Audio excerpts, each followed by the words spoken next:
വികസനത്തിന് പ്രത്യയശാസ്ത്ര ബാധ്യതകളൊന്നും വേണ്ട എന്നൊരു നിലപാടിലേക്ക് എന്തായാലും CPM പതുക്കെ എത്തിയിട്ടുണ്ട്.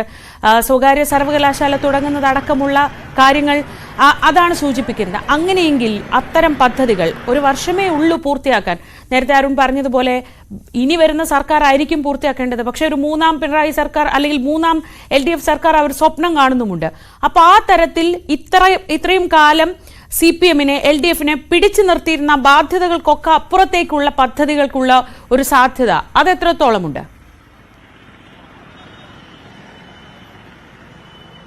തീർച്ചയായിട്ടും ഈ പ്രത്യയശാസ്ത്ര പ്രശ്നങ്ങളായിരുന്നു CPMനെ വൻകിട പദ്ധതികൾ ഏറ്റെടുക്കുന്നതിൽ അല്ലെങ്കിൽ ഈ സ്വകാര്യ സർവകലാശാല പോലെ പുതിയ ഒരു വിദ്യാഭ്യാസ സംസ്കാരം കൊണ്ടുവരുന്നതിൽ നിന്ന് CPMനെ പിന്തിരിപ്പിച്ചത്. പക്ഷേ കഴിഞ്ഞ CPMന്റെ എറണാകുളത്തുള്ള സംസ്ഥാന സമ്മേളനം തന്നെ സ്വകാര്യ സർവകലാശാലകൾ ഉൾപ്പെടെ വിദ്യാഭ്യാസ സമഗ്രമായ പരിഷ്കരണം നയപരമായി തീരുമാനിച്ചിരുന്നു. പിന്നീട് ഇടതുമുന്നണി യോഗങ്ങളിലുമൊക്കെ അത് അവതരിപ്പിച്ചതാണ് സ്വകാര്യ സർവകലാശാല.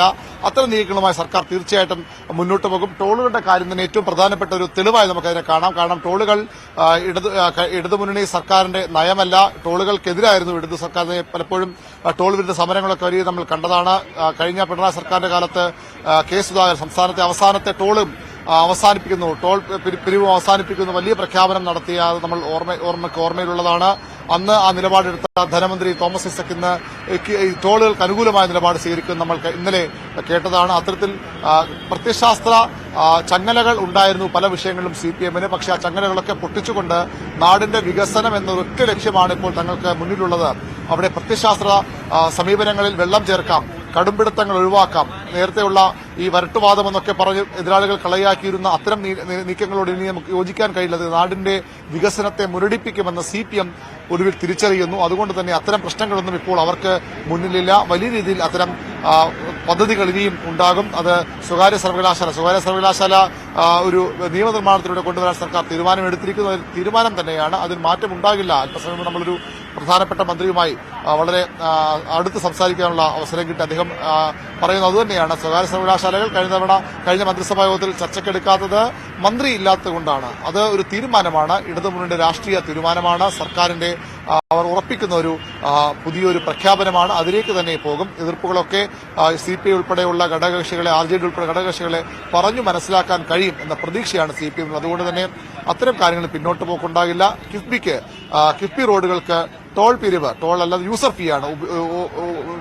സഞ്ചരിക്കുന്ന ഓരോ കിലോമീറ്ററിനുമുള്ള ഫീസാണ്. അതിനപ്പുറത്തേക്ക് പൊതുവിലൊരു നിശ്ചിത ടോൾ നിശ്ചയിക്കുകയല്ല ഉണ്ടാകുന്നത്. അതിലേക്ക് സർക്കാർ പോകുമെന്ന് ഉറപ്പാണ്. വമ്പൻ പ്രഖ്യാപനങ്ങൾ ഈ ബജറ്റിൽ ഇടതുമുന്നണി സർക്കാരിന്റെ പ്രകടനപത്രികയുടെ പ്രധാനപ്പെട്ട ഒരു കാര്യമായിരുന്നു വീട്ടമ്മമാർക്ക് പെൻഷൻ.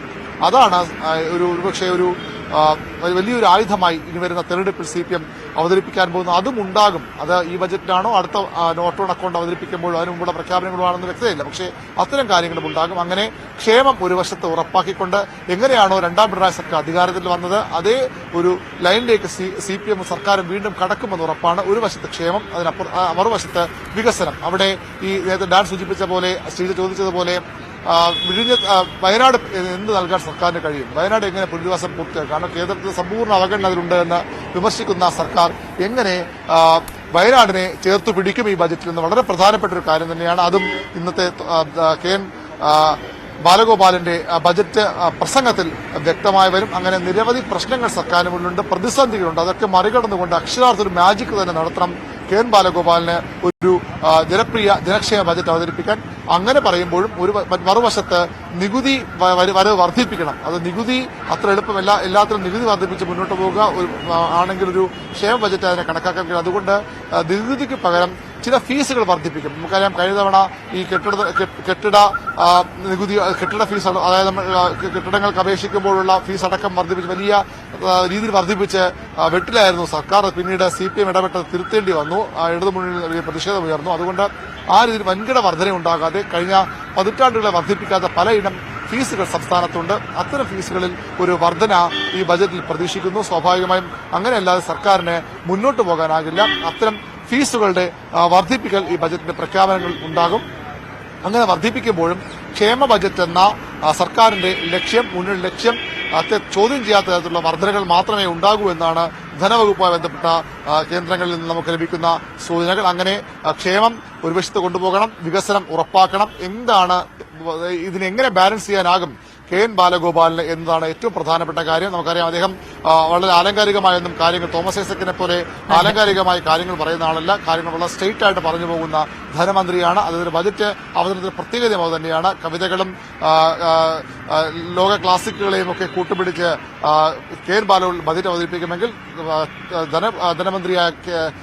തോമസ് ഐസക് ബജറ്റ് അവതരിപ്പിക്കുന്ന അതേ ശീലമെങ്കിൽ ഇവിടെ ബാലഗോപാൽ വളരെ സ്ട്രെയിറ്റ് ആയ കാര്യങ്ങൾ പറഞ്ഞു. അതെ, പക്ഷേ ഇത്തവണ അത്ര സ്ട്രെയിറ്റ് ആവുമോ എന്നതാണ് കാത്തിരുന്ന് കാണേണ്ടത്. കാരണം ബാലഗോപാലിന് മുന്നിൽ വലിയൊരു ഉത്തരവാദിത്വമുണ്ട്. അത് നേരത്തെ നമ്മൾ തുടക്കത്തിൽ പറഞ്ഞതുപോലെ അടുത്ത തെരഞ്ഞെടുപ്പിലേക്ക് കാൽ നീട്ടിയിരിക്കുന്ന ഒരു വർഷം.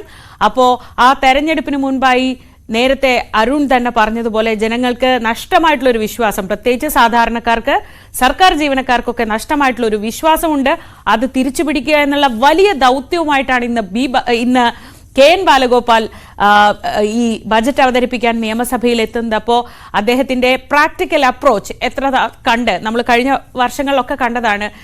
ഭാവനാസമ്പന്നമായ ബജറ്റുമായാണ് തോമസ് ഐസക് വരാറുള്ളതെങ്കിൽ ബാലഗോപാൽ അങ്ങനെയല്ല. വളരെ പ്രാക്ടിക്കലാണ്, വളരെ ഷോർട്ടാണ്, ക്രിസ്പാണ്, കൃത്യം കാര്യങ്ങൾ പറയുന്ന ആളാണ്. പക്ഷേ അത് മതിയാവുമോ ഇത്തവണ? കുറച്ചുകൂടി ആളുകൾക്ക് ഇഷ്ടപ്പെടുന്ന രീതിയിൽ ബജറ്റ് അവതരിപ്പിക്കുക എന്നുള്ളൊരു വലിയ ഉത്തരവാദിത്വവും കൊണ്ടാണ് അദ്ദേഹം വരുന്നത്. അപ്പോൾ അതെങ്ങനെ പ്രാക്ടിക്കലായി അദ്ദേഹത്തിന് നടപ്പാക്കാൻ പറ്റും എന്നതാണ് ഈ ബജറ്റിലെ ഏറ്റവും വലിയ കൗതുകം. നമുക്ക് കാത്തിരിക്കാം. ഇപ്പം 7:30 ആവാൻ പോകുന്നു. 8 മണിയോടെ ബജറ്റിന്റെ ആദ്യത്തെ പ്രിന്റഡ് കോപ്പി അദ്ദേഹത്തിന്റെ വീട്ടിലെത്തും. അപ്പോൾ നമുക്ക് അതിലേക്ക് വീണ്ടും വരാം. മറ്റു വാർത്തകൾ വളരെ പെട്ടെന്നൊന്ന് നോക്കാം.